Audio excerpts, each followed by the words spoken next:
আপনার যে ফ্রিজ আছে এটা কেন বলেননি আগে?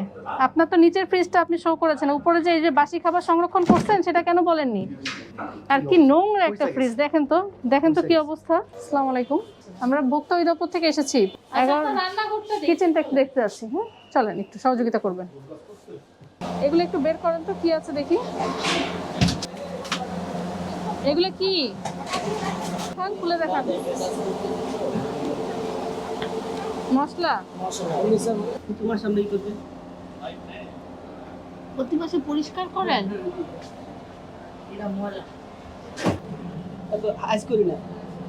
আপনার যে ফ্রিজ আছে এটা কেন বলেননি আগে? আপনার তো নিচের ফ্রিজটা আপনি শো করেছেন, উপরে যে এই যে বাসি খাবার সংরক্ষণ করছেন সেটা কেন বলেননি? আরো খুলেন, সবগুলো বের করেন, সব বের করেন। আপনি সবগুলো খাবার বের করে এই যে এখানে রাখেন, বাইরে বের করার ব্যবস্থা করেন। সবগুলো বের করবেন। আর কি নোংরা একটা ফ্রিজ, দেখেন তো, দেখেন তো কি অবস্থা। আপনি আমাদেরকে দেখাচ্ছেন যে ফ্রিজ সব খালি আর ওখানে সব একদম নতুন খাবার, তাই না? নতুন এইমাত্র বাজার এসেছে।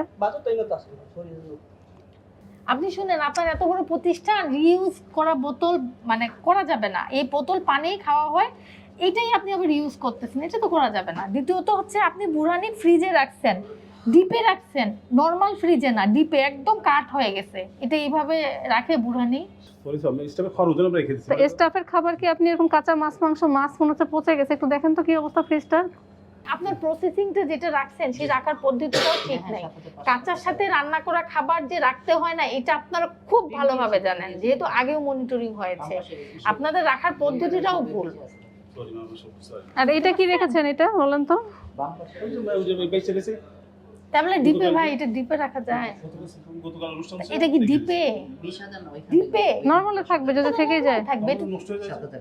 আপনাকে এটা তো বোতলের মেয়াদ, এটা পানির মেয়াদ ছিল, আপনাকে তো এক্সট্রা মেয়াদ দিতে হবে যে কবে, নাহলে আপনার মনে থাকবে এত বড় প্রতিষ্ঠান কবে কোনটা বানিয়েছেন, ভবিষ্যতে যাতে না হয় সেটা।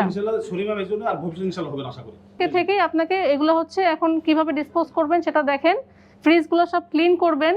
আর এগুলো যেগুলো বোরহানি বানাচ্ছেন সেগুলো তো সব মেয়াদ দিতে হবে, কারণ আপনি কবে বানাচ্ছেন এটা আপনার মনে থাকবে না। আপনি যেদিন বানাবেন উৎপাদনের তারিখ দিবেন, তারপরে আপনার 2 দিন না 3 দিন ভালো থাকবে, এটা আপনি ডিসাইড করে মেয়াদ উত্তীর্ণ একটা ডেট দিবেন। বুঝতে পেরেছেন? এটা কি একটা পরিবেশ, এটা কি স্বাস্থ্যকর পরিবেশ কিনা? আপনি সংরক্ষণ করতে পারবেন, যদি করেন সেটা প্রপার ওয়েতে করতে হবে, সবকিছু মেনে আপনাকে সংরক্ষণ করতে হবে ঢাকনাযুক্ত বক্সে। কিন্তু আপনার এখানে কি এটা পাওয়া গিয়েছে? এটাকে একটা অপরাধ হয়েছে কিনা? আপনাকে আজকে সতর্কতামূলকভাবে 50,000 টাকা জরিমানা আরোপ করা হলো।